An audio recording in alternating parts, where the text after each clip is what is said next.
رسالت کے معنی پیغام پہنچاؤ. یہی بحث جو ہے تصور پہ چلتی ہے. نبوت بلندر ہے یا رسالت؟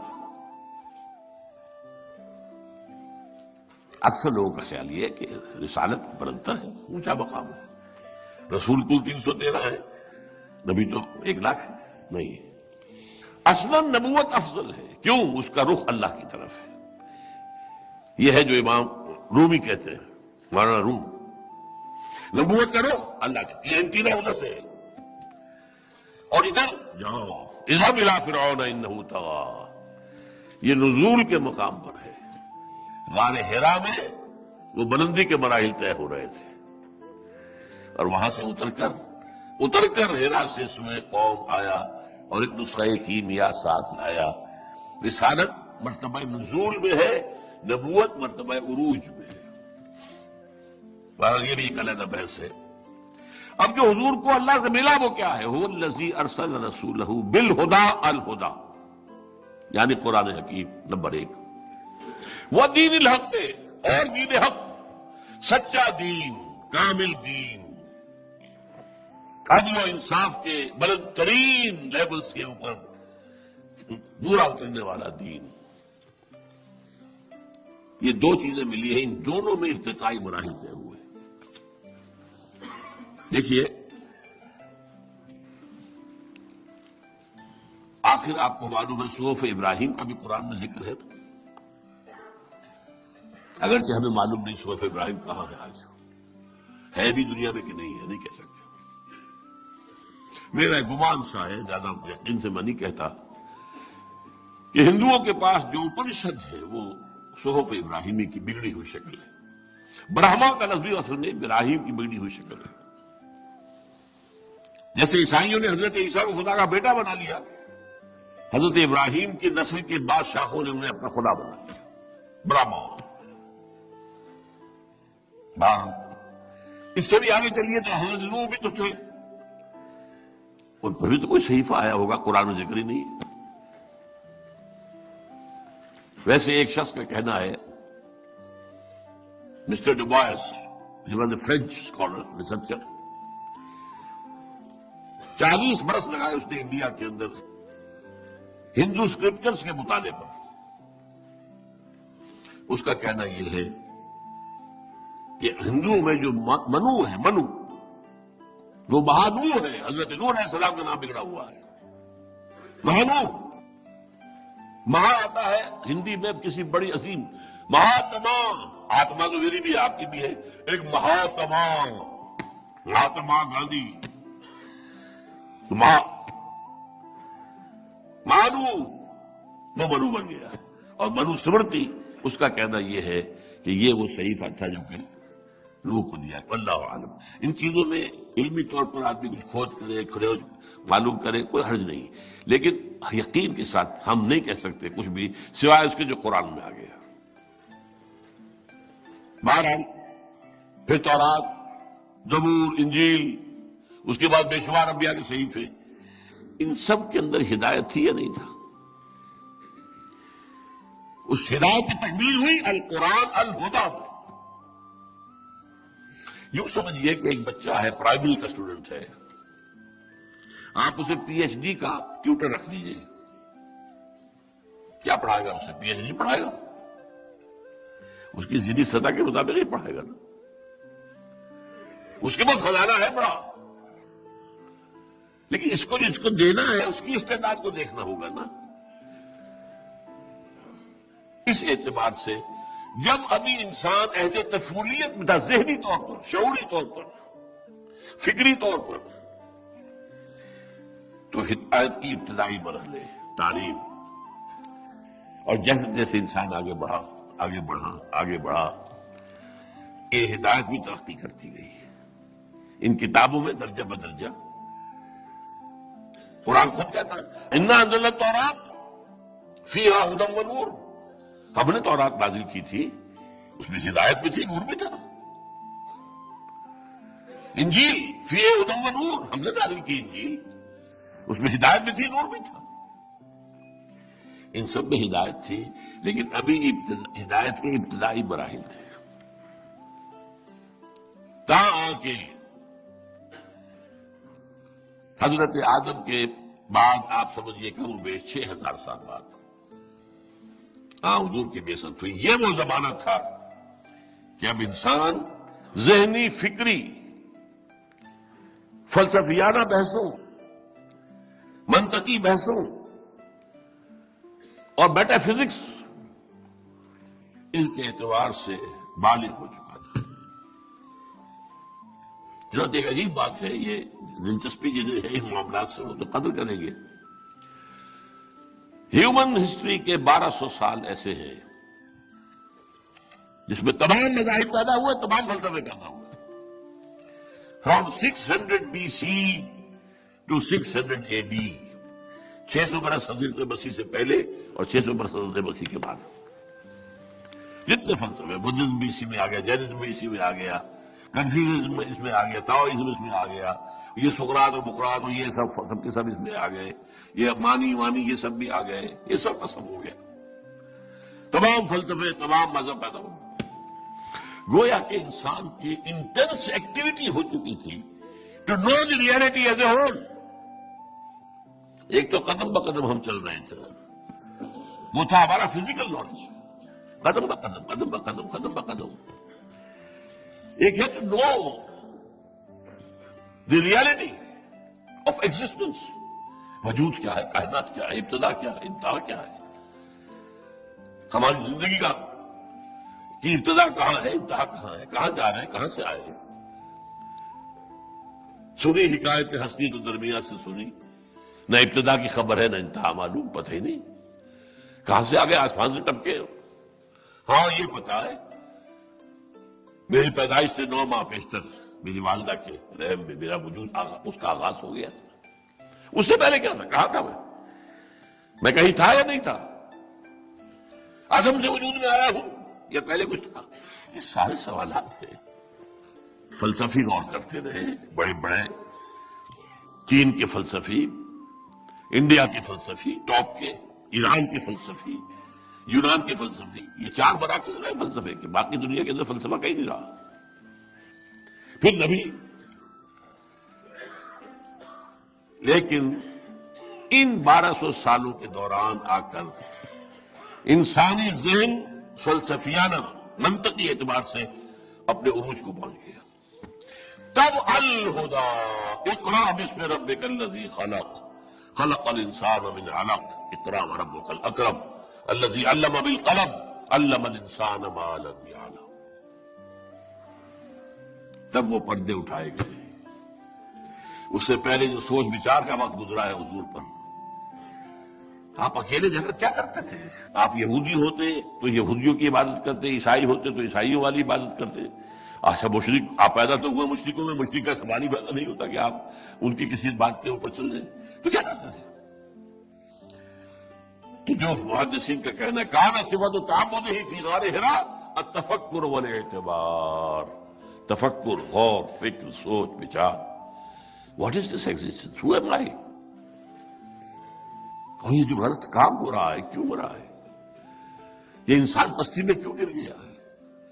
کیا پستی ہی پستی ہے اس کی، یا اس کے وجود کا کوئی روشن پہلو بھی ہے؟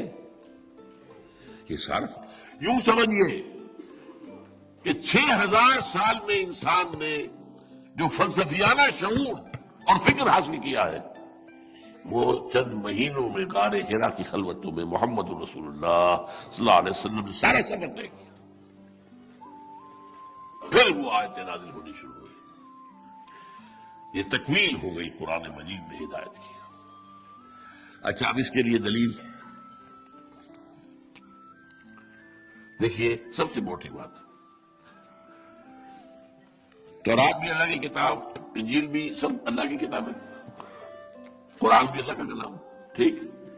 قرآن کی حفاظت کا ذمہ لیا، انا نحن نزلنا الذکر وانا لہ لحافظون، تورات کا کیوں نہیں لیا؟ انجیل کا کیوں نہیں لیا؟ اگر اللہ ذمہ نہ لیتا تو کیا اس میں تورات میں تحریف ہو سکتی تھی؟ اس کا تو آپ نے آسانی سے مجھے جواب دے دیا. اگر اللہ نے ذمہ نہ لیا ہوتا کیا ہم چھوڑ دیتے قرآن میں تحریف کیے بغیر؟ بتائیے.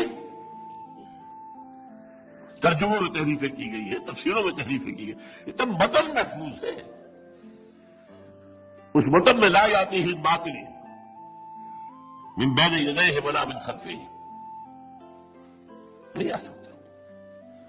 یہ محفوظ ہے. انا نحن نزلنا الذکر وانا لہ لحافظون. یہ بات، یہ ایک لطیف انداز میں ذرا ٹینشن کم ہو جائے. میں کہا کرتا ہوں ان کتابوں کو حق پہنچتا ہے کہ اللہ کی جناب میں شکوہ کرے، اے اللہ ہم بھی تیری کتابیں، یہ قرآن بھی تیری کتاب، یہ ہمارے ساتھ سو تیری بیٹیوں والا سلوک کیا گیا، ہماری حفاظت کا ذمہ نہیں لیا اس کا لیا. کیوں؟ جواب کیا ہے؟ بھئی ابھی تمہارے اندر ہدایت کامل ہوئی ہی نہیں تھی. تمہاری حیثیت تو مختلف ادوار میں کہ ٹیمپریری انسٹرکشنز، ہدایات، یہ ہدایات تھی، ہدایت الہدا وہ ابھی نہیں آئی.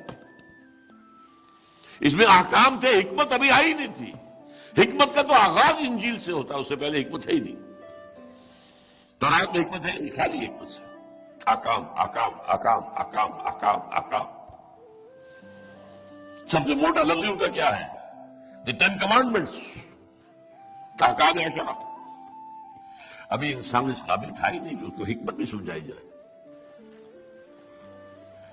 لہذا ابھی جب وہ تکمیل ہونے والی تھی، وہ جب ہو گئی ہم نے اس کو محفوظ کر دیا. تمہارا معاملہ یہ نہیں تھا.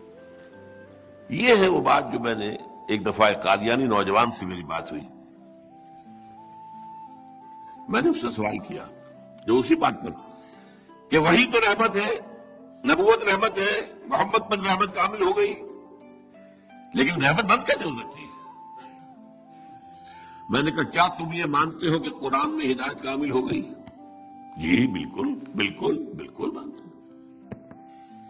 نمبر 2 مجھے یہ بتاؤ تمہارے خیال میں قرآن محفوظ ہے یا اس میں تحریف ہو گئی؟ نہیں محفوظ ہے. تو پھر مزید ہدایت کی گنجائش بتاؤ مجھے کہاں سے نکلے گی؟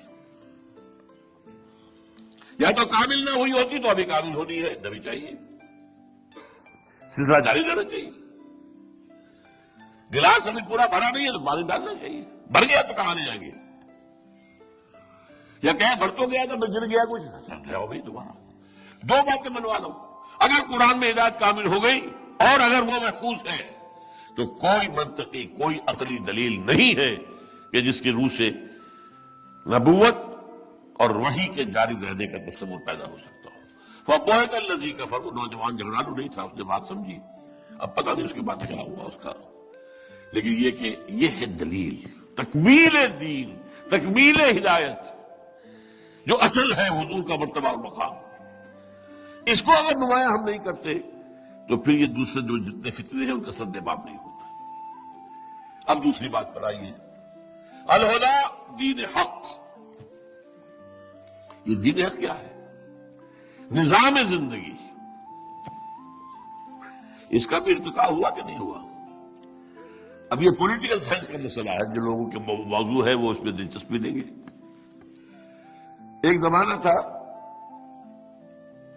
کہ ہمارے آبا و اجداد رہتے تھے غاروں میں، اور غار کا معاملہ کیا تھا؟ آمد بنار کفا میں سروے، میں مالک ہوں اس کا، بات ختم. کوئی نظام اور تھا ہی نہیں، کوئی میونسپلٹی، کوئی سڑکوں کے اوپر لائٹیں آن کرنا، کچھ بھی. ہر ایک آزاد تھا جو چاہے کرے. یہ ذرا نوٹ کیجیے، آزاد. اگلی سٹیج آئی، قبیلے کا تصور آیا. ایک قبیلے کا شیخ ہے، تم اس قبیلے کے آدمی ہو. قبیلے کا ایک نظام ہے، سردار قبیلے کا حکم ماننا ہوگا. ہمارے قبیلے کا یہ رواج ہے، یہ رسم ہے، یہ ریت ہے، یہ روایت ہے، کرنی ہوگی. یہ گویا کہ تمدن کی طرف پہلا قدم تھا. تمدن، یہ 2 الفاظ ہیں، تہذیب اور تمدن. یہاں بات تمدن کی ہو رہی ہے.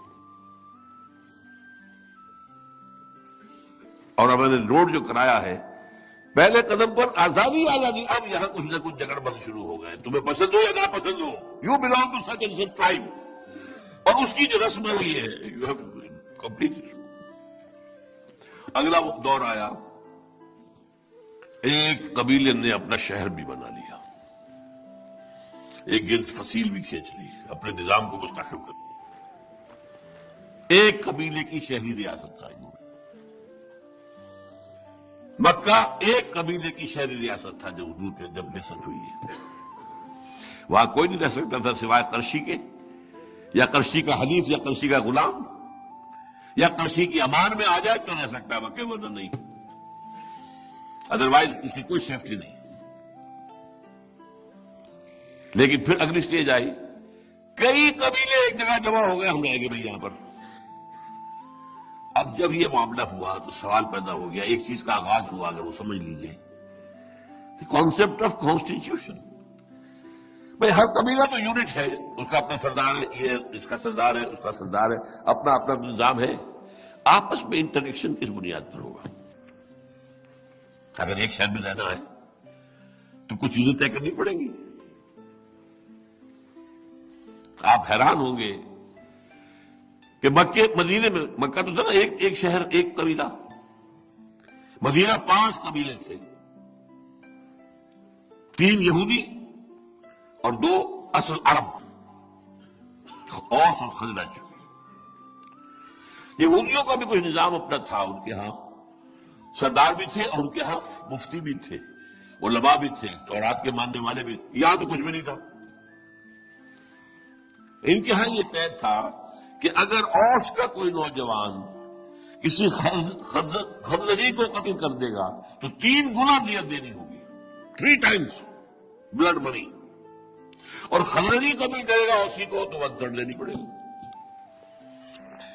اب آپ سوچئے کسی اوسی نوجوان کا خون نہیں کھولتا ہوگا، یہ میرا بلڈ جو ہے یہ 1/3 قیمت کا ہے اس خزرجی کے مقابلے میں۔ But if you have to live here you have to accept. اس کے بعد اگلی اسٹیج آئی، اب امپائرس قائم ہوئی، امپائرس،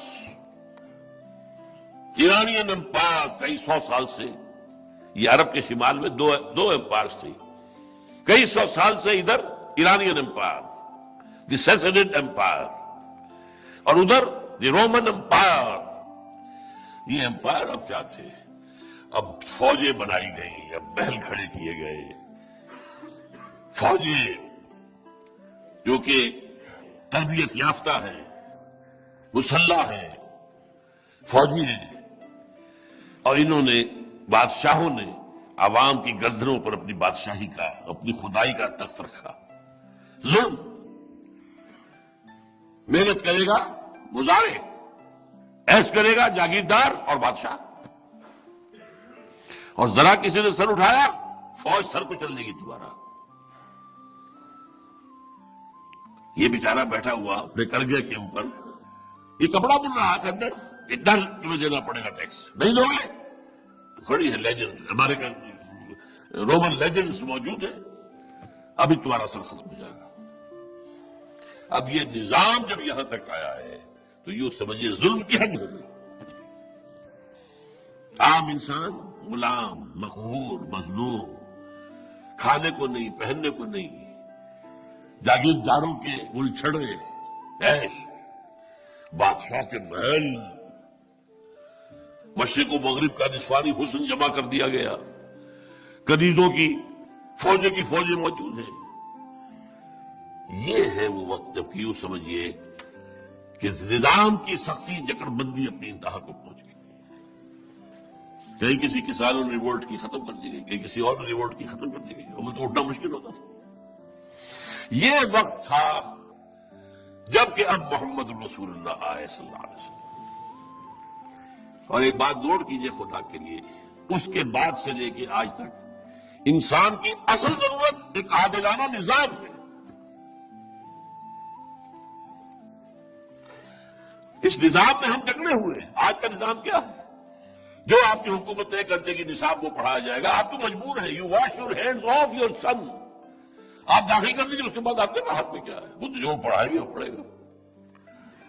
کون بنائیں گے ان کی کریکلم؟ کون بنائیں گے ان کی کون نصاب بنائیں گے؟ اب جو دھویا جا رہا ہے ہمارے نصاب کو پورے تقریباً پورے عالم اسلام میں سب سے بڑھ کر سعودی عرب میں اسلام کی باتیں نکالو اور یہ تحریک پاکستان نکالو تو اپنے کورسز سے. ریڈ ہسٹری ایز ہسٹری، نہیں کسی آئیڈیالوجی کے حوالے سے مت پڑھو. یہ سارا اب کیا کریں ہم؟ کہاں لے جائیں بچوں کو؟ غاروں میں بند کر دیں. آپ اپنے گھر میں ٹیلی ویژن نہیں لائیں گے، بچہ کہیں باہر جا کے دیکھے گا. اب پٹواری کی دکان پر دیکھے گا، دودھ والے کی دکان پر دیکھے گا، پڑوسی کے گھر چلا جائے گا. You can't do it. مجبوری جب تک نظام نہ بدلو. جو شاہ ولی اللہ دہلوی کہتے ہیں جس نظام میں تقسیم دولت کا نظام غلط ہو جائے نتیجہ کیا نکلتا ہے؟ ایک طرف دولت کے انبار ہیں، گلچھرے ہیں، عیاشیاں ہیں، عیش ہیں، بلٹ پروف گاڑیاں ہیں، محل ہیں، اور ایک طرف بھوک ہے، فاقہ ہے. اور بڑا پیارا لفظ استعمال کیا ہے، انسان کی حیثیت بار برداری کے اونٹ سے زیادہ نہیں رہتی. وہ انسان رہتا ہی نہیں. صبح سے شام تک کمر توڑ دینے والی محنت جو کر رہا ہے اور پھر بھی 2 وقت کی روٹی پوری نہیں چل رہی. آپ توقع رکھتے ہیں کہ وہ اللہ سے دوڑ لگائے گا رات کو کھڑے ہو کر؟ خود حضور نے فرمایا کان الفقر یکون کفرا. فقر جو ہے وہ تو کفر تک پہنچا دیتا ہے انسان کو. یہ فقر نہیں ہے جو خودکشیاں کے پا رہا ہے. یہ فقر ہے کہ نہیں؟ ماں اپنے 3 بچیوں سے ایک آ کر اور ریل کے انجن کے سامنے کودتی ہے. تو وہ کہتے ہیں کہ جب ایسا ہو جائے تو یہ ایک 2 دھاری تلوار ہے. ایک تلوار اور 2 دھار، ادھر بھی کاٹتی ہے ادھر بھی کاٹتی ہے. اگر ڈسٹریبیوشن آف دی ویلتھ کا نظام غلط ہے، ایک طرف انبار ہوں گے دولت کے، نتیجہ کیا نکلے گا؟ عیاشیاں ہوں گی، بدماشیاں ہوں گی، گلچھرے ہوں گے، سب کچھ ہوگا کہ نہیں ہوگا؟ ادھر بھی کاٹا، اخلاقی طور پر کاٹ دیا. ادھر بھوک ہے، فاقہ ہے، تو دنیا نے تیری یاد سے بیگانہ کر دیا. تو اس سے بھی دل فریب ہے غم روزگار کے. کہاں خدا، کہاں آخرت، کہاں قرآن، کہاں کی فکر اس کو بیچارے کو؟ وہ تو بار برداری کا اونٹ ہے، کولو کا بیل ہے، نتھنگ مور دین دیٹ. میں اسی لیے کہتا ہوں شاہ ولی اللہ دہلوی کے بارے میں جو میں نے کہا تھا، ان کا سوشل تھاٹ بہت ہائٹ پر ہے، بہت ہائٹ پر. یہ ہے وہ مسئلہ جب کہ حضور تشریف لائے اور دین حق عطا کیا اللہ نے آپ کے ذریعے سے. ابھی میں نے آپ کو بتایا پہلے بھی، دین حق صرف قرآن پر نہیں بنے گا. الہدا وہ دین الحق ہے. اس میں درمیان میں واو کون سا ہے؟ اس کو کہتے ہیں واو عطف. اور واو عطف کا قاعدہ ہے یہ معطوف اور معطوف علیہ میں مغایرت پیدا کرتا. میں اور وہ، یہ اور جو ہے تو میں اور ہوں، وہ اور ہے. اور تو 2. تو الہدا اور دین حق یہ ایک نہیں ہے، 2 ہے. الہدا اس دین حق کی بنیاد اور اس کا ڈھانچہ اور خاکہ سارا سنت رسول سے صلی اللہ علیہ وسلم. میں نے بتایا آپ کو نماز کا نظام نہیں بن سکتا بغیر سنت کے اور حدیث کے. اور نظام کیا بنے گا؟ اور جنہوں نے حدیث سے امت کا رخ موڑا ہے، پھیرا ہے، میرے نزدیک بہت بڑے ظالم لوگ تھے، بہت بڑے ظالم لوگ. آج بھی فتنہ پھیل رہا ہے، پرویزیت ہو، مشرقیت ہو، یہ سب کیا ہے؟ ہمارے ہاں آج بھی موجود ہے جو اپنے آپ کو اہل قرآن کہتے ہیں. ہم حدیث نہیں مانتے، اہل قرآن ہو. چکڑالویت ہو. بہرحال اب دیکھیے یہ جو 2 چیزیں دی گئی، الہدا، دین حق، ان کے ضمن میں فرض کیا ہے حضور پر؟ الہدا پہنچاؤ، یہ پہنچانا ہے. یا ایھا الرسول بلغ ما انزل الیک من ربک وان لم تفعل فما بلغت رسالتہ. بڑی سخت تنبیہ ہے. والعبد عبد وان تعرج والرب رب وان تنزل. کتنے ہی اونچے چلے گئے حضور شب معراج میں، ہیں تو بندے ہی نا. فَأَوْحَىٰ إِلَىٰ عَبْدِهِ مَا أَوْحَىٰ. اللہ اے رسول پہنچا دو جو کچھ کہ ہم نے نازل کیا ہے تم پر، اور اگر تم نے کوئی کمی کی تو حق نے رسالت ادا نہیں ہوگا. اور قیامت کے دن ہم پوچھیں گے، سورہ اعراف کی 6 آیت ہے، فَلَنَسْأَلَنَّ الَّذِينَ أُرْسِلَ إِلَيْهِمْ وَلَنَسْأَلَنَّ الْمُرْسَلِينَ. ہم پوچھ کر رہیں گے ان سے بھی جن کی طرف ہم نے اپنے رسولوں کو بھیجا. تم تک ہمارے رسولوں کا پیغام آیا کہ نہیں؟ اور ہم پوچھیں گے ان سے بھی جن رسول بنا کر بھیجا، تم نے ہمارا پیغام پہنچا دیا تھا کہ نہیں؟ یہی وجہ ہے کہ خطبہ حجۃ الوداع میں ذرا اندازہ کیجئے کیا تشویش ہوگی ذہن میں حضور کے، جس کی وجہ سے آپ نے اینڈ میں سوال کیا ہے. سوال آپ کا وجہ ہے لگ تو 3 دفعہ ایک لفظ دوہرایا آپ نے. ایک طرف دائیں طرف دیکھا، سامنے پھر بائیں، اور تھوڑے تھوڑے فاصلے پر لوگ کھڑے ہوئے تھے، دائیں بھی بائیں بھی سامنے بھی، وہ ریپیٹ کر رہے تھے، پہنچا رہے. 1.25 لاکھ کا مجمع، لاؤڈ اسپیکر تو تھا نہیں. آخری سوال، اللہ کو میں نے پہنچا دیا یا نہیں؟ جواب میں، اور یہ عام عادت کے خلاف تھا، عام طور پر صحابہ ادب کی وجہ سے اول تو حضور کے سوال کا جواب دینے سے کتراتے تھے. اللہ و رسولہ عالم. وہ چلبلے وہ طالب علموں کی طرح نہیں تھے کہ جو استاد کو بھی پڑھانا چاہیں. اللہ و رسولہ عالم. پھر پوچھتے تھے حضور تب جواب دے دیں، یا پہلے ہی مرحلے پر 4 جواب دیے ہیں. انا نشہد انک قد بلغت الرسالۃ وادیت الامانۃ ونصحت الامۃ وکشفت الغمۃ. ہاں حضور ہم گواہ ہیں، آپ نے حق رسالت ادا کر دیا، حق امانت ادا کر دیا. یہ قرآن ہمارے لیے اللہ نے اتارا تھا، آپ کے پاس تو امانت تھا نا. امت کی خیر خواہی کا حق ادا کر دیا، اور گمراہی کے ہتھیاریوں کے بادل چھاٹ دیے. پھر تو انا نشہد انک قد بلغت الرسالۃ وادیت الامانۃ ونصحت الامۃ وکشفت الغمۃ.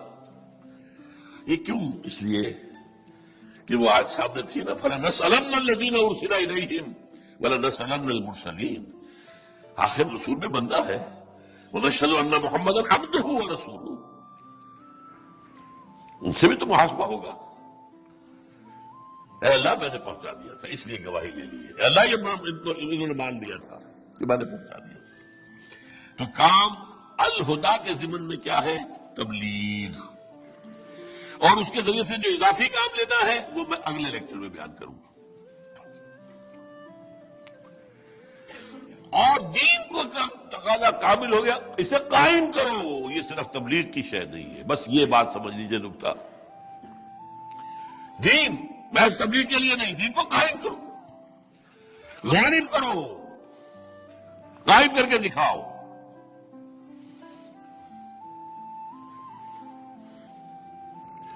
اس لیے کہ ظاہر بات ہے، وہ میں آیتیں آپ کو سنا چکا ہوں. سورہ سبا میں فرمایا وما ارسلناک الا کافۃ للناس بشیرا ونذیرا. یہ تکمیل رسالت کا وہ پہلو ہے جو میں نے کہا تھا کہ جو قرآن میں اس آیت میں نہیں ہے، علیحدہ آیات. وہ آیت کیا ہے؟ آپ کو تمام انسانوں کے لیے بھیجا گیا، اس سے پہلے کوئی رسول نہیں بھیجا گیا. حضرت عیسیٰ تک کا حال یہ ہے، وہ تو اپنے حواریین کو بھی روک کر گئے ہیں کہ تمہیں جا کر جنٹائل میں تبلیغ نہیں کرنی ہے. صرف میں تو اسرائیل کے گھرانے کی کھوئی ہوئی بیڑوں کی تلاش میں آیا ہوں، صرف ان میں تبلیغ کروں. پہلے اور آخری رسول ہے محمد صلی اللہ علیہ وسلم، جو پوری نوع انسانی کے لیے بھیجے گئے. اور اس کا تعلق کس ارتقاء سے ہے یہ بھی سمجھ لیجیے. ذہنی فکری ارتقاء سے تعلق ہے. ہدایت کے اندر اضافہ اضافہ اضافہ اضافہ اضافہ، تاکہ کہ الہدا کامل ہدایت نامہ. تمدن میں غاروں سے لے کر اور امپائرز تک تاکہ دین حق آ گیا. یہ جو ہے تقاضا کس کا ہے؟ یہ سائنٹیفک جو ترقی ہوئی ہے، جس کی وجہ سے حضور کے زمانے میں آ کر یہ ممکن ہوا کہ ذرائع نشر و رسائی اتنے تھے کہ ایک دعوت تمام انسانوں تک پہنچ سکتی تھی. آج پہنچ سکتی ہے کہ نہیں؟ میں تقریر کر رہا ہوں، آپ کا آڈیو بن رہا ہے، ویڈیو بن رہا ہے، کہیں سے کہیں پہنچ جائے گا۔ آج بھی 100 دن بنوں، کہیں لوگ کیا کیا سن رہے ہو، اللہ عالم، پہنچتے کہ نہیں؟ تو یہ جو ایک سوشل سائنسز سائنٹیفک ڈیولپمنٹ ہوئی ہے، ایک ذہنی اور فکری فلسفیانہ ڈیولپمنٹ، ایک تمدن کا ارتقا اور ایک سائنسی ارتقا، جس کی وجہ سے اب یہ گلوب کیا ہے، گلوبل ولیج بن گیا ہے، اب یہ ایک شہر بن گیا ہے، یہ ملک جو ہے یہ دنیا سکڑ کر کیا ہو گئی ہے، گلوبل ولیج۔ اس لیے آپ کی رسالت ہے کہ جو پوری نوع انسانی کے لیے ہے، وما ارسلناک الا رحمۃ للعالمین، سورہ انبیاء نے فرمایا، سورہ اعراف میں فرمایا، اے نبی کہہ دیجئے یا ایھا الناس انی رسول اللہ الیکم جمیعا، میں تم سب کی طرف اللہ کا رسول ہوں۔ اور سورہ صف کے ساتھ جڑواں سورت ہے سورہ جمعہ، یہاں مرکزی آیت کیا ہے، هو الذی ارسل رسولہ بالہدی ودین الحق لیظہرہ علی الدین کلہ، علی الدین کلہ، پورا دین، اس میں مائنس ون مائنس ٹو نہیں ہو سکتا، ٹوٹل دین۔ یہ دین ہمارا ایک پیکج ہے، لیو اٹ اور ٹیک اٹ، لینا ہے تو پورا، ادخلوا فی السلم کافہ، دین غالب کرو پورا کا پورا، لیظہرہ علی الدین کلہ، پورے دین کو غالب کرو، پورا نظام اس کے تحت ہو، سیاسی نظام اس کے تحت ہو، معاشی نظام اس کے تحت ہو، سود کی بہتری ہو، جوئے کی بہتری ہو، شراب بنانا اور پیچنا اور بے ختم کیا جائے، سیکس کو ذریعہ بنانا کمائی کا ختم کیا جائے، سیکس میں اشتہار پیدا کر کے یہ اشتہاروں ہی کے اندر عورتوں کی تصویریں دے دے کر جو ہے اس کو بھی ذریعہ بنایا جا رہا ہے، کیا ہے ان سب کے اوپر پابندی ہوگی، پھر عفت اور انسان کی خاندانی زندگی کی مضبوطی، یہ تیسری بات ہمیں کرنا ہوگا۔ لیکن یہ جو سورۃ جمعہ میں آئی ہے مرکزی آیت کو کیا، یہ ہمارا اگلے اتوار کا موضوع ہے اصل میں۔ هو الذی بعث فی الامیین رسولا منہم یتلو علیہم آیاتہ ویزکیہم ویعلمہم الکتاب والحکمہ وإن كانوا من قبل لفی ضلال مبین وآخرین منہم لما یلحقوا بہم۔ حضور کی بعثت کے دو حصے ہیں، آپ کی بنیادی بعثت یہ ہے امیین کی طرف، اسی لیے ان کی کتاب میں یہ قرآن ہے، ان کی زبان میں یہ قرآن ہے۔ یہ جو امی تھے، یہ جو بنی اسماعیل تھے، حضرت اسماعیل کی اولاد، تقریباً تمام مشرکین عرب ان سے تھے۔ یہ ہے اصل نیوکلیس، جس کو میں کہا کرتا ہوں امت کی تشکیل میں، جیسے ایٹم کا اسٹرکچر آپ کو معلوم ہے، بیچ میں نیوکلیس ہے، اس میں پروٹونز ہیں اور شاید کچھ نیوٹرونز ہوتے ہیں، اور چاروں طرف چکر جو لگا رہے ہیں الیکٹرانز، تو اس کا نیوکلیس کیا ہے، یہ امت عرب، اور اس کے بعد ایرانی آ گئے، بربر آ گئے، ہندی آ گئے، ترک آ گئے، یہ الیکٹرانز ہیں۔ تو هو الذی بعث فی الامیین رسولا منہم یتلو علیہم آیاتہ ویزکیہم ویعلمہم الکتاب والحکمہ وإن كانوا من قبل لفی ضلال مبین وآخرین منہم لما یلحقوا بہم، انہی میں سے اور بھی ہیں جو ابھی ان میں شامل نہیں ہوئے، جو شامل ہوں گے تو اسی امت کا حصہ بن جائے۔ اس حوالے سے تکمیل رسالت کے اب دو پہلو ہو گئے۔ نمبر ایک، آپ پر رسالت کا یہ حق ہے کہ دین کو غالب کر کے دکھائیں، تاکہ یہ نہ ہو کہ دنیا کہ ہاں یہ بات تو بہت اچھی ہے، یہ ہونے والی نہیں ہے، امپریکٹیکیبل ہے۔ حضور سے تقریباً میں سمجھتا ہوں 1000 سال پہلے کتاب لکھی تھی افلاطون نے، ریپبلک، لیکن ساری دنیا کہتی ہے کہ وہ انہونا سا خواب تھا جو اس نے دیکھا تھا، ہونے والی بات ہی نہیں تھی، یہ تو خواب تھا، یوٹوپیا۔ تو حضور نے بھی جو باتیں کہی تھی اگر کر کے نہ دکھاتے تو کہتے ہیں ہونے والی بات نہیں، یہ شاعری ہے۔ سید القوم خادمہم، قوم کا سردار تو خادم ہوتا ہے، وہی بہت اچھا شعر کہا، بڑی عمدہ بات ہے، لیکن کہاں ہو سکتا ہے، امپاسبل، قوم کا سید اور خادم ہو، امپاسبل، قوم کا سردار ہو اور ایک غریب عورت اس کے بچوں کے لیے آٹے کی بوری اپنے کندھے پر لاد کر رات کے وقت لا رہا ہو۔ Is it imaginable? Is it imaginable? لاکھوں مربع میل کے اوپر حکم جس کا چل رہا ہے، وہ بیت المقدس کا سفر کر کے جا رہا ہے، اور وہ بھی سرکاری وزٹ ہے، کوئی کسی کو علاج کے لیے نہیں جا رہا، کسی بیٹے کی کانووکیشن میں شرکت کے لیے نہیں جا رہا، معاذ اللہ۔ وہاں سے ریکویسٹ آئی آپ یہاں آئیں گے تو یہ بیت المقدس جو ہے فتح ہو جائے گا، یروشلم فتح ہو جائے گا۔ اس لیے کہ وہاں کے عیسائی علماء نے کہا تھا، اے مسلمانوں ہماری کتابوں میں لکھا ہوا ہے کہ یہ شہر فتح ہوگا، لیکن جس کے ہاتھوں فتح ہوگا اس کی کوئی نشانی اب تم میں وہ نہیں ہے، یہ کبھی فتح نہیں ہوگا تمہارے ہاتھوں، چاہے تم قیامت تک پڑے رہو۔ اس لیے کہ یروشلم کی فصیلیں بہت اونچی تھیں، اندر سے سیلف سفیشینٹ پانی اور ہر چیز موجود۔ تو ابو عبیدہ بن الجراح رضی اللہ تعالیٰ عنہ امین هذه الامہ، ان کی گئی ہے ریکویسٹ دارالخلافہ آپ تشریف لائیں تو یہ شہر فتح ہو جائے گا۔ یہ سفر کیا ہے 700 میل کا سفر، ایک اونٹ اور ایک خادم ساتھ ہے، کوئی خدم و حشم نہیں، کوئی باڈی گارڈ نہیں، کچھ نہیں، اور چونکہ اسی پر راستے کا راشن بھی ہے کہ وقت پہ ایک آدمی بیٹھ سکتا ہے۔ ایک منزل خلیفہ اوپر بیٹھا ہے اور خادم آگے چل رہا ہے نکیل پکڑ کر، اگلی منزل خادم اوپر بیٹھا ہے اور خلیفہ آگے چل رہا ہے نکیل پکڑ کر۔ Can you believe it? ہمیں عظمت کا احساس ہوا جب معلوم ہوا کہ چون لائی کی بیٹی بھی سائیکل پر جاتی تھی کالج، یا اپنی جوان ناصر کا بیٹا یا بیٹی بھی جاتی تھی اسی طرح، ٹھیک ہے یہ بھی اچھی بات ہے۔ جب مجھے معلوم ہوا تھا ہندوستان کا وہ جو ریلوے کا منسٹر تھا لال بہادر شاستری، جب وہ مرا ہے تو میں حیران ہوا۔ اٹ واز ڈسکلوزڈ، اس کا کوئی گھر پورے انڈیا میں نہیں تھا۔ سوال پیدا ہوا کہ اب اس کی بیوی بیوہ ہو گئی کہاں جائے، اور اس کی بیوی اپنے ہاتھ سے جو ہے کھانا پکاتی تھی، اور جب ہارٹ اٹیک ہوا ہے شاستری کو تاشقند میں تو اس نے وہاں سے ٹیلی فون پر جو بات کی ہے وہ ماتا جی سے کی ہے، بیوی سے نہیں کی ہے۔ لیکن یہ ساری بلندیاں ان سب کو جمع کر لیجئے، کیا عمر کے آس پاس بھی آئیں گے؟ یہ کارنامہ کر کے دکھایا محمد رسول اللہ صلی اللہ علیہ وسلم۔ اس کو قائم کرو اور دنیا پر حجت قائم کر دو کہ ہاں دین یہی ہے، حق یہی ہے، نظام یہی ہے۔ اسی میں انسان کی فلاح ہے، اسی میں اس کی بہبود ہے، اسی میں اس کے اخلاقیات کی بلندی ہے، اسی میں اس کی تہذیب کی مضبوطی ہے، اسی میں اس کے تبدلی کے تقاضے پورے ہو سکتے ہیں۔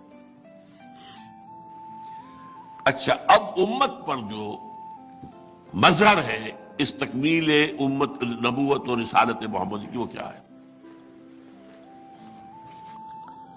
حضور کو بھیجا گیا پوری نوع انسانی کے لیے۔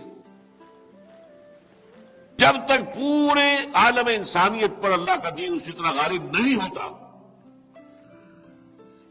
آپ کا مقصد بے شک پورا نہیں ہوا۔ عام آدمی کو کہے گا آپ میری بات پہنچا دیں گے بغیر اس کے وضاحت کے تو شاید وہ مجھے قتل کرنے پر آمادہ ہو جائے۔ حضور کا بے شک مقصد پورا نہیں ہوا، ایک درجے میں پورا ہو گیا، جزیرہ نما عرب پر اللہ کے دین کا غلبہ مکمل ہو گیا۔ اگر تو صرف عرب کے لیے آئے ہوتے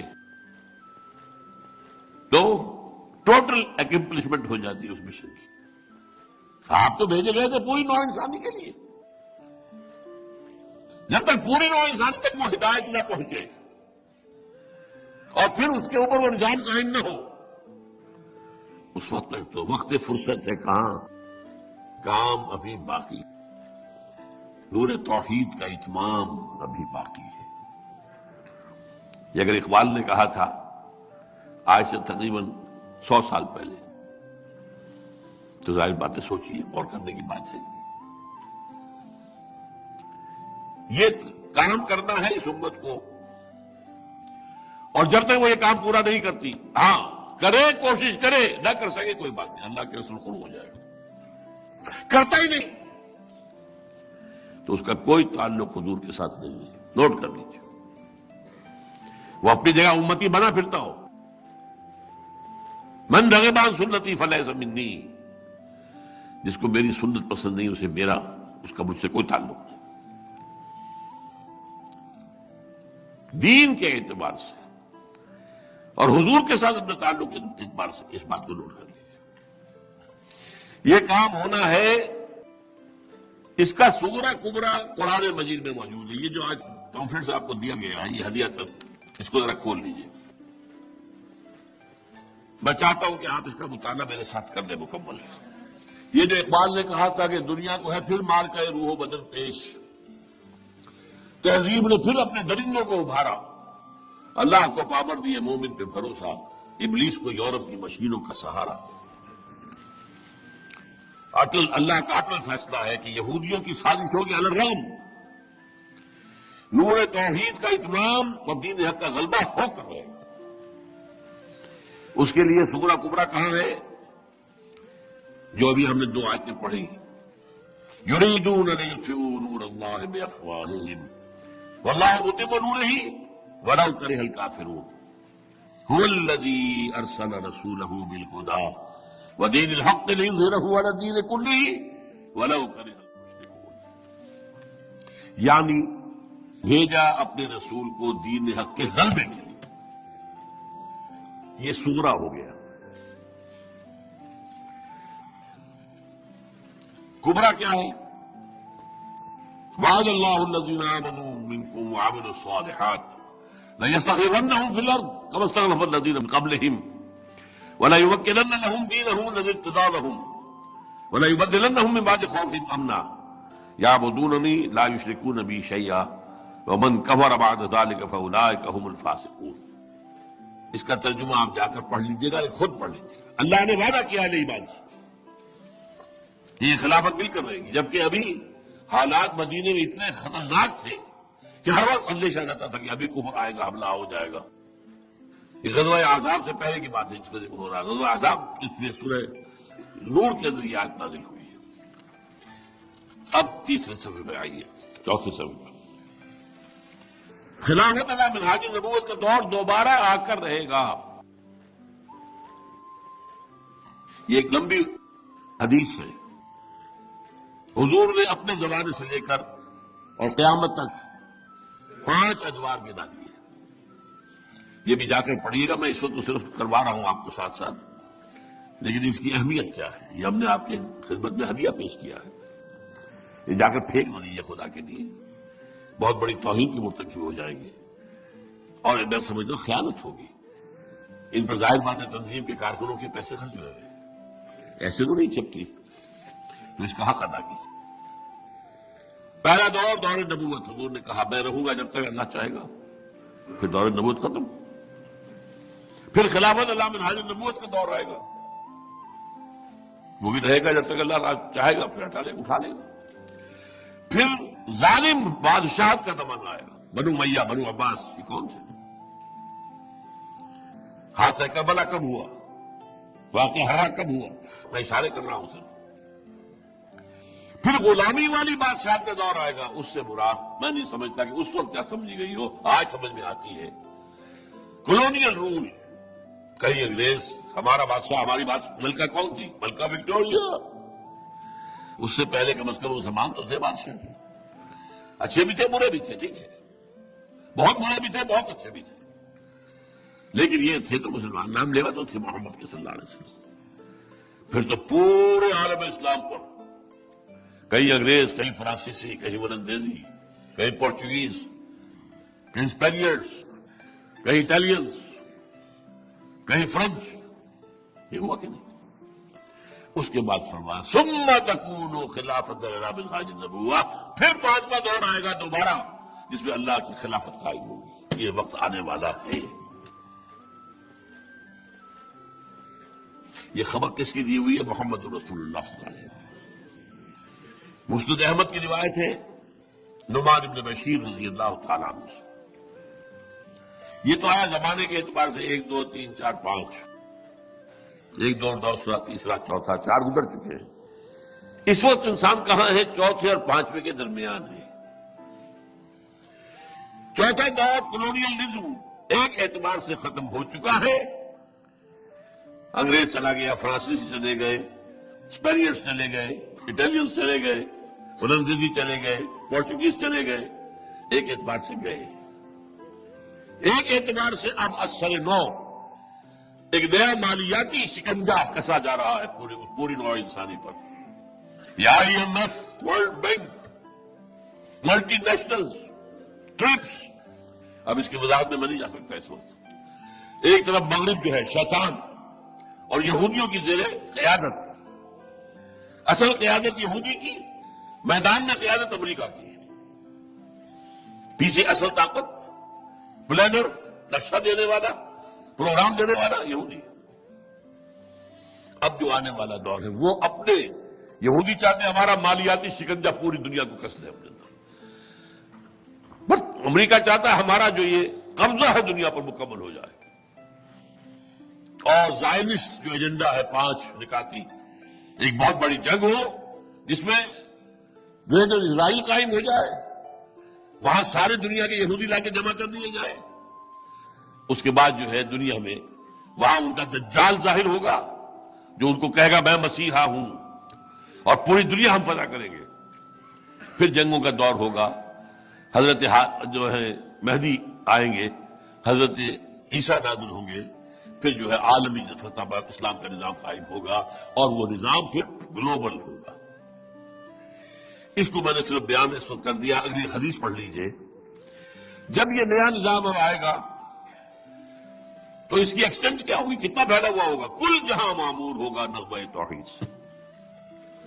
عن ثوبان رضی اللہ عنہ قال رسول اللہ صلی اللہ علیہ وسلم ان اللہ زوالی الارض فرأيت مشارقها ومغاربها وان امتی سيبلغ ملكها ما زوي لي منها.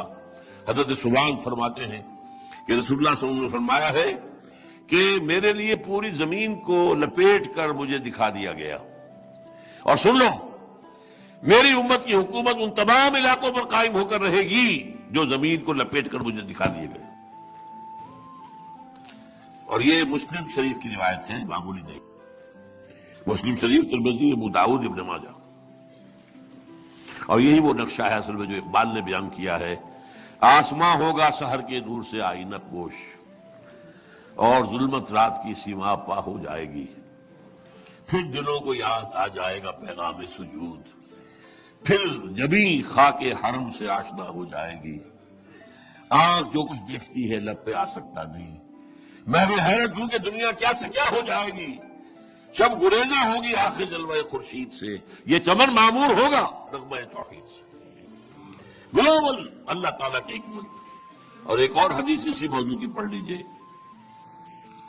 عن المقداد رضی اللہ عنہ انہ سمع رسول اللہ صلی اللہ علیہ وسلم یقول لا يبقى على ظهر الارض بيت بدر ولا غبر الا ادخله الله كلمة الاسلام بعز عزيز وذل ذليل اما يعزهم فيجعلهم من اهلها او يذلهم فيدينون لها قلت فيكون الدين كله لله. مقداد ابن اسود فرماتے ہیں رضی اللہ تعالیٰ عنہ، حضور نے فرمایا زمین پر کوئی گھر نہیں بچے گا، نہ اینٹ گارے کا بنا ہوا، نہ خیمہ جو جانوروں کے کمبلوں سے بنایا جاتا ہے، جس میں اللہ اسلام کے کلمے کو داخل نہ کر دے.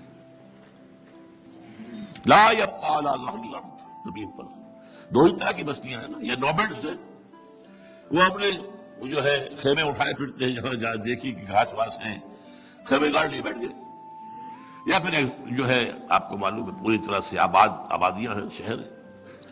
نہ کوئی شہر کا کوئی گھر بچے گا، نہ کوئی کسی ویران کے اندر جو ہے لگنے والا خیمہ بچے گا جس میں اللہ کا کلمہ داخل نہ ہو جائے.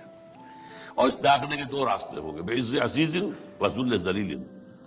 یا تو صاحب عزت کے اعزاز کے ساتھ، اور یا ذلیل کی ذلت کے ساتھ.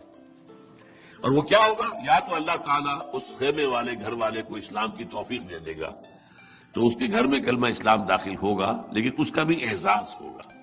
وَلِلَّهِ الْعِزَّةُ وَلِرَسُولِهِ وَلِلْمُؤْمِنِينَ وَلَكِنَّ الْمُنَافِقِينَ لَا يَعْلَمُونَ. عزت اہل ایمان کا ہے.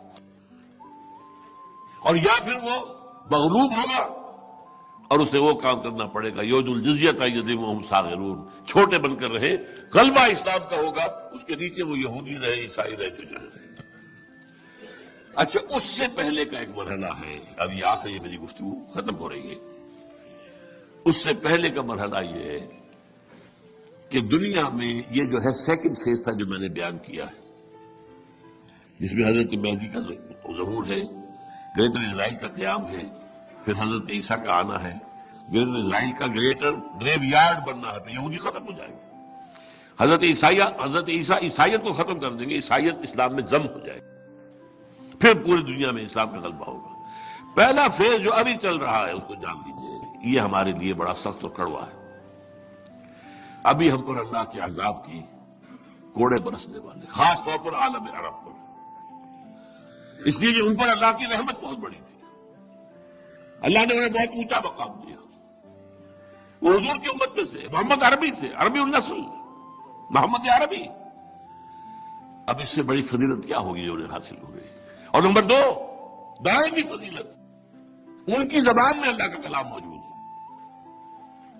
پھر بھی انہوں نے کہیں بھی ایک چپا زمین پر بھی، جیسے وہ کولونیلزم سے فارغ ہوتے گئے، کسی نے امریکہ کو اپنا قبلہ بنا لیا، کعبہ بنا لیا، کسی نے روس کو بنا لیا، اسلام کو نہیں ملا۔ بدترین سزا کے مستحق وہ ہیں، اور اس کی خبر حضور نے دے رکھی ہے، ویل للعرب من شر قد اقترب، ہلاکت، بربادی، تباہی ہے عربوں کے لیے اس شر سے جو قریب آ چکا ہے، زیادہ دور نہیں ہے۔ لیکن نمبر 2، ہم ہیں پاکستانی، ہم نے ایک ملک حاصل کیا اسلام کے نام پر، اللہ سے گڑ گڑا کر اللہ ہمیں انگریز کی غلامی سے نکال کر ہندو کی غلامی سے جانے سے بچا لے۔ کوئی آثار نہیں تھے، کوئی ہمارے اندر طاقت نہیں تھی، کوئی ہماری حیثیت نہیں تھی، کوئی ہمارا کچھ پناہ نہیں تھا۔ برطانوی حکومت چونکہ لیبر کی تھی، وہ ہمارے خلاف تھی۔ ماؤنٹ بیٹن چیلا تھا گاندھی کا، اور ماؤنٹ بیٹن کی بیوی کے ناجائز تعلقات تھے نہرو کے ساتھ، یہ تو حالت۔ قائد اعظم محمد علی جناح سے ایٹلی نفرت کرتا تھا۔